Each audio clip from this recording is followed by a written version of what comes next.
This is your host with the most, the Warhammer, coming at you with another presentation of all the deaths of the various DBZ characters. This time I will be doing Yajirobe. Yajirobe is a samurai with great, above-average strength. He is introduced in the Demon King Piccolo, or the Piccolo Daimao arc in the original Dragon Ball anime and manga. He basically is the guy who defeats and kills Symbol, one of Demon King Piccolo's offspring. He also is the guy who cut off Ozaru, Vegeta's tail, causing Vegeta, who was a great ape or an Ozaru, to reverse transform back into his Saiyan base state. And also, Vegeta no longer has a tail. At least until he becomes a Super Saiyan 4, but that's only in GT. Otherwise, Vegeta never gets his tail back. And that is literally the main accomplishments that Yajirobe is known for. He stays real fat, and he tends to really avoid any kind of serious training. And usually he just hangs around with Korin, on Korin's tower in the Korin Holy Land. So the first time that Yajirobe actually dies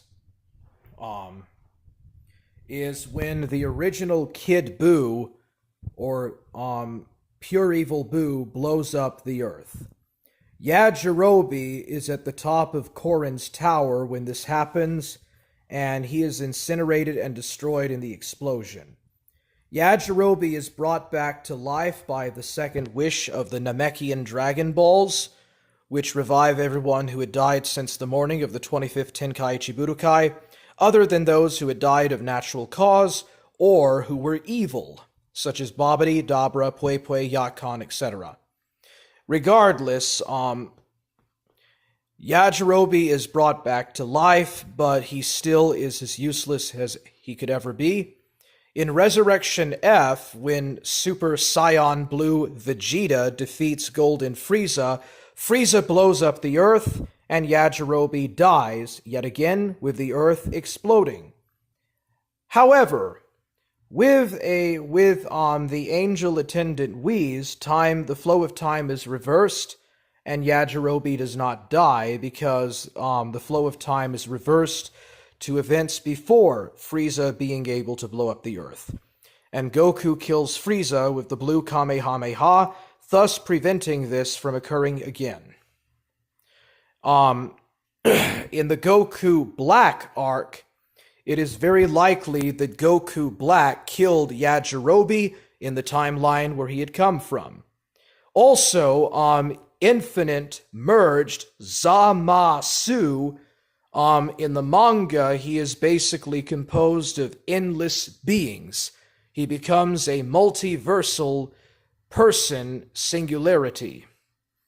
And one of his many copies kills future Yajirobe, or in the anime, he merges with the microcosm, and he fires a ki blast that kills and destroys future Yajirobe, along with all of the few remaining survivors on the Earth and in the rest of the multiverse.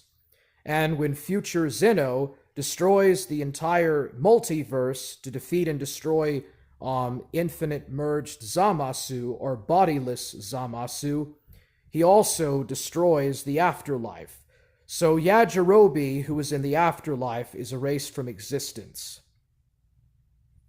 In Dragon Ball GT, at the end of the Baby arc, Yajirobe and Korin were left on the Earth, and the Earth blew up or was wiped out, or they left on the spaceship. I don't remember which one. If they left on the spaceship to New Planet Plant, then this doesn't count. But if they were on the Earth when the Earth blew up, then they died, and they were brought back to life again with a wish to the Namekian Dragon Balls, having been destroyed due to the curse of the Dark Dragon Balls. Yajirobe may have also been killed by either the fighters that escaped from Hell or from the Shadow Dragons, and subsequently was brought back to life by Shenlong due to a wish that Goku made. And so Yajirobe would have also died because of old age um, at the end of Super GT. And so, yeah, well, that's pretty much it with all the deaths of Yajirobe. Not very much. Yajirobe is a coward, bro. Yajirobe is very much a coward, and he tends to avoid confrontation. Like, he was probably at his best in the Demon King Piccolo arc, and he was also pretty brave in the Scion and future Trunks or Goku Black arcs.